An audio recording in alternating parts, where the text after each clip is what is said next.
Hello my loves, welcome back to my channel. It's time to update testing out all of my eyeshadow palette collection thing. Hello Fui, you want to say hello?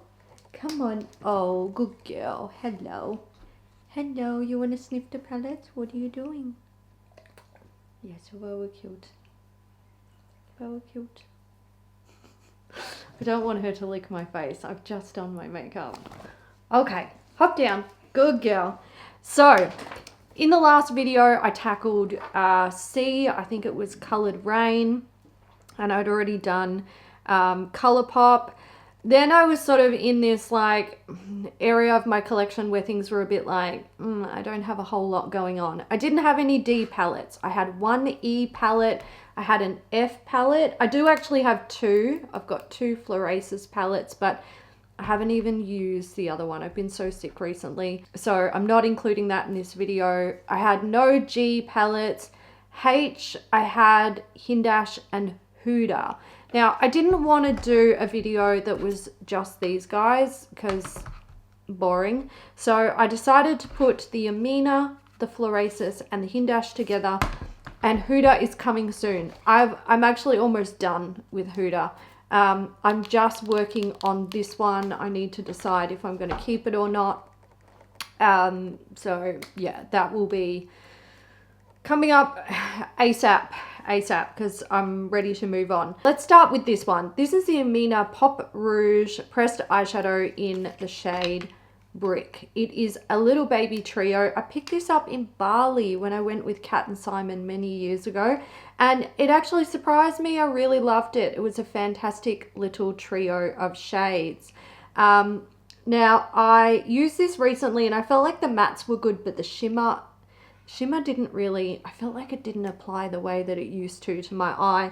Now, that might have been because of my primer. You can't even see that middle shade. It's basically same color as my skin. But when I used it, I was kind of like, you know what? I'm not feeling as like attached to this as I once was. I've traveled with this and all sorts of stuff. It's been a great little eyeshadow palette for me, but I don't feel like I need this anymore. I'm not going to gravitate towards this over some of my other smaller eyeshadow palettes, so I've opted to get rid of it. Also, I did use all of these. We're doing the images up there. If you're new here, I'm going to put the images of what I thought I would use in the palette. We'll put it up here, and what I actually did use in the palette will go up here. Also, I did not look up the dates of when these palettes launched, so I will do that. I will do that in post. Hailey is going to hate me. All right, let's move on to Florasis because this one's really not that old. I got this last year in PR. This is what she looks like. This is a very me palette. The only shade that I wouldn't really use is the green. I will just swatch it and show it to you. It is very beautiful. I would use it as like a liner. That's about as close as I would get to actually using it as like a makeup item on my face. Simply because I don't think, like, greens just don't suit me. They don't work with my coloring. The rest of the palette is very me. I like boring nude eyeshadow these days. I just filmed a members video where I had a little bit of a D&M about it.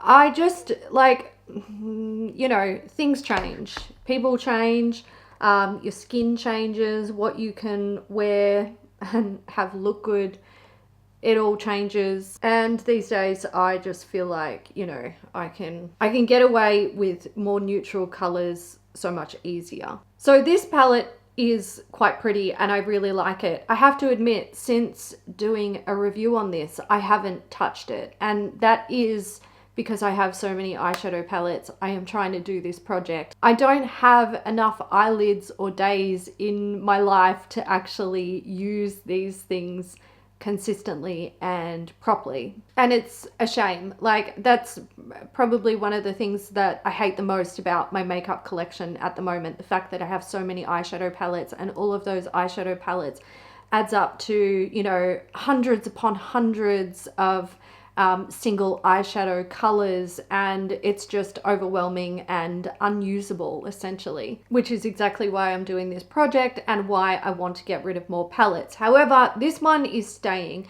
Since I haven't had it too long and Florasis has sent me some PR, I want to hold on to it. I want to be able to explore the brand more and familiarize myself more with their formulas. I will say that using this palette actually surprised me. I had read some things online. People were saying, oh, the pigmentation isn't good, but I actually think that there's nothing wrong with the pigmentation. Yes, some of them can go on a bit lighter, but they can easily be built up. I think if you don't like to do that, like if you want intense pigmentation straight off the bat, then maybe you wouldn't like the formula, but I don't like that. I think it's difficult to work with, and you can only go hard with stuff like that. You can't go like, you don't have any wiggle room or room to breathe with it. You can't be like super subtle and have a wash of color. You can only do like full on color with super mega highly pigmented eyeshadows like that. So I am going to hold on to that one, but we're getting rid of those swatches because I really want to talk about Hindash. So I have two Hindash palettes. I have Beautopsy, which is the original, and Monocromance, which is the second palette. Both of these were sent to me in PR. Now, it's been quite some time since Hindash released an eyeshadow palette. I don't know if he's going to release another one, but if he does, that's a reason for me to keep these palettes. This one here, the Beautopsy, is more in line with what I wear or what I prefer to wear as eyeshadows these days. The colors are, you know, neutral, and I suppose I just consider them like average makeup colors. And for me, this is a kind of palette that can be used like all over the face. You can use it everywhere to do whatever you want. I really like this palette. I think it's fantastic. It's really smart. I've always felt like this is a perfect blend of like professional artistry style palette that would encourage the average makeup user to experiment more and potentially learn some things about color theory and you know, stuff like that, just by playing with it without actually having any instruction on how it should be used, because you can use it however you want. I love this palette and it will always stay in my stash. Moving on to Monocromance, you have some of those like neutrally nudish shades going on up here, which I think, for me, I think it's kind of important to have them in even in like colorful palettes, because they're essential shades for like creating looks and adding like light and shade or highlight and depth. They're very difficult to see. You can see like they're very skin tony shades. Having these nude shades in here allow you to create structure and definition with colors like this, which is a very like artistry thing to do. So I really appreciate it. Now, I would definitely say that when it comes to like the colors in here, I've gone off purple a little bit recently. And blue, I've never, like, I don't wear blue. So there's certainly shades in the palette that just aren't ever going to get used for me. The purple, like, I do think it's a nice purple shade, but I'm a little bit torn about this one. I'm not going to get rid of it because I want it for, you know, reference sake if I ever need it. But I would say that it's probably not going to get a whole lot of use in my collection. I think the issue for me is, like, I really have moved away from color with eyeshadow palettes. It's just, you know, like I said, people change, it's a thing, and I'm just not vibing it as much these days. So the Monocromance simply wouldn't get used as much because of that. In saying that, it's got a red eyeshadow in there, so, and if I'm going to be using color, it's probably going to be a red. They look really lackluster, I would say, but that's actually one of the really big things that I love about Hindash's formula. It's thin, and again, going back to that all or nothing of a super pigmented eyeshadow, I think having the flexibility of building the eyeshadow is much more in line with my preferences with eyeshadows. Also, these swatch terribly.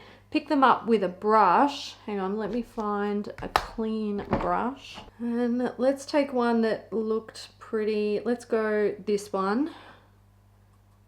Also, you know, applied over skin that doesn't have a primer on it and stuff like that. I think, you know, the brush makes all the difference. I'm just going to put that out there. But they are very firmly pressed in saying that. And that's for a reason. This isn't meant to be a palette review. This is just talking about why I'm keeping stuff and why I'm not. The Hindash stays. I like the Hindash. The Hindash makes me happy. I don't know why I feel the need to justify that.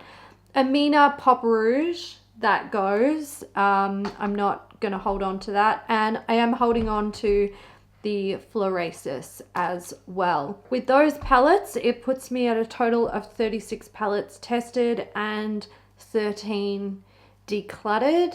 That's a third. A little bit over a third. That's pretty good. I'm alright with that. I probably prefer to get it to around the 50% mark by the end of the project, but that might be wishful thinking. I don't know if that's going to happen.